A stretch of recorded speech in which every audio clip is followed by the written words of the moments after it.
Hello everyone, welcome to Sanmarga classes. 20ನೇ ಪ್ರಶ್ನೆ ದೇಶದ ರಕ್ಷಣೆ ಎಂಬಂತಹ ಚಾಪ್ಟರ್ ನಿಂದ ಈ ಕೆಳಗಿನ ಪ್ರಶ್ನೆಗಳಿಗೆ 8 ವಾಕ್ಯಗಳಲ್ಲಿ ಉತ್ತರಿಸಿ ಅಂತ ಕೇಳಿದ್ದಾರೆ. ಭಾರತದ ರೆಡ್ ಕ್ರಾಸ್ ಸಂಸ್ಥೆಯು ಕೆಲ ಮೂಲಭೂತ ತತ್ವಗಳ ಆಧಾರದ ಮೇಲೆ ಕಾರ್ಯ ನಿರ್ವಹಿಸುತ್ತಿದೆ. ಹೌದು, ಭಾರತದ red cross society, Indian red cross society ಸಂಸ್ಥೆಯು ಇದೊಂದು ಅಂತಾರಾಷ್ಟ್ರೀಯ ಮಟ್ಟದ ಸಂಸ್ಥೆಯಾಗಿದೆ. ಇದು ಸ್ಥಾಪಿತವಾಗಿದ್ದು 1920ರಲ್ಲಿ ಬ್ರಿಟಿಷ್ ಆಳ್ವಿಕೆಯ ಸಂದರ್ಭದಲ್ಲಿ. ಓಕೆನಾ ಮಕ್ಕಳೇ, ಬ್ರಿಟಿಷ್ ಆಳ್ವಿಕೆಯ ಸಂದರ್ಭದಲ್ಲಿ ಸ್ಥಾಪಿತವಾದಂತಹ ಸಂಸ್ಥೆ. ಓಕೆ, ಭಾರತೀಯ ರೆಡ್ ಕ್ರಾಸ್ ಸಂಸ್ಥೆಯು ಒಂದು ಮಾನವೀಯ ಸ್ವಯಂ ಸಂಘಟನೆಯಾಗಿದೆ. ಇದೊಂದು ಮಾನವೀಯ ಸ್ವಯಂ ಸಂಘಟನೆ.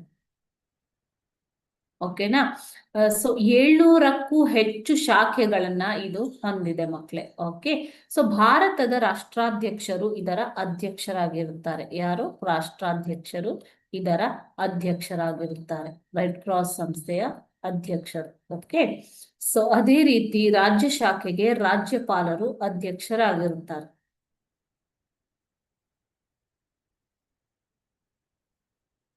ಓಕೆನಾ. ಸೊ ಇದರ ತತ್ವಗಳು ಯಾವುವು ಅನ್ನೋದನ್ನ ಇವಾಗ ನೋಡೋಣ. ಬೇಸಿಕ್ ಇನ್ಫಾರ್ಮೇಶನ್ ನೋಡಿದಿರ ನೀವು ಅಲ್ವಾ.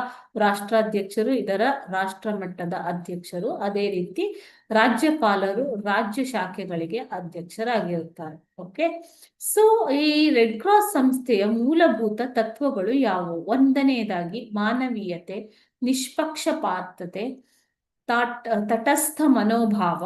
ಓಕೆನಾ, ತಟಸ್ಥ ಮನೋಭಾವ, ತಾಟಸ್ಥತೆ ಅಂತ ಕರೀತಾರೆ ಇದನ್ನ.